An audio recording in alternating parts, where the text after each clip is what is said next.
Ингээд эхний мэдээ төрийн албаа агчийн 9%-ийг цомтгох бодлогын хүрээнд эрүүл мэндийн салбарын нийт ажилчдын 9%-ийг мөн адил цомтгож байна.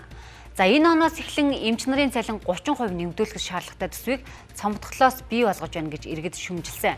Харин салбарын сайд 9%-ийн цомтголоор эмч совилогч нар бус давхарцсан чиг үүрэг бүхий дарга эмнэлгийн ажилчдад хамаарч байгаа гэж тайлбарлалаа. Зарим нэг сумын эрүүл мэндийн төвүүдэд жирэмсний хүүхэд харах амралттай байсан эмч ажилчдыг нэмэгдлээс хассан гэх тохиолдол гарсан байна. За учир нь 2025 оны сүүлийн 3 сард ажиллаж байсан ажилчдын тоогоор тооцоолж цалин нэмэгдүүлсэн гэлээ. Цалингийн нэмэгдэлд ороогүй эмч совилогчид аль биесны хүсэлтэд холбогдох газарт илгээх боломжтой гэж салбарын сайд хэллээ. Цомгдож байгаа цалингийн нэмчлээ гэж ярих гэдэг шиг байна. Тэгэхээр тийм биш шүү. Энийг хариуцлагатай хэлчихье. Тэгэхээр энэ цомгдлын асуудал бол бид нөгөө давхцсан орон тоонуудыг багасгах асуудал бол 25 оны 6 сард гарсан засгийн газрын тогтоол шүү дээ. За энэтэй холбоотойгоор бол давхарцсан орон тоонуудаа хасах, удирдлагын том эмнэлгүүдийн одоо давхарцсан баахан захирлуудын асуудлуудыг багасгасан болохоос яг эмч совилогч нарыг бууруулаагүй. Тухайн одоо байгууллагуудын менежерүүдийн бас ур чадвар чухал.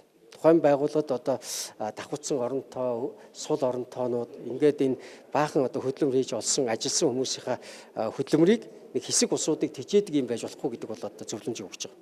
Тэгэхээр мэмлэгийн дарга нар менежерүүд илүү ухаалаг байгаарай. Халдвар түвшин судлалын үндэсний төвийн ажилчдын цалин нэмэгдсэн.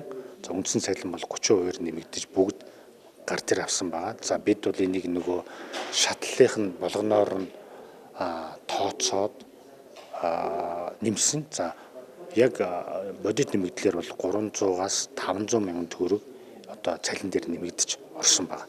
За энэ танилцуулгыг бол бид бас мөн нийт ажилчид болон тасаг албатын дарга нарынхаа хурал дээр бол нэмэгдлүүдийнх нь бүгдийг одоо харуулсан, тайлбарлсан юм байна. Тэгэхээр бол одоо манай ажилчид бол яг 30% нэмэгдлийг авсан гэж үзэж байна.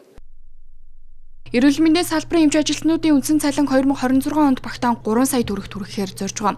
За гэхдээ 2026 оны 1-р сарын 1-ний өдрөөс 30%-аар нэмэгдүүлсэн бол 8-р сарын 1-ний өдрөөс 9%-аар, 9-р сарын 1-ний өдрөөс 9%-аар, за 10, 11, 12-р саруудад мөн 9%-аар тус нэмэгдүүлэхээр төлөвлөд байна.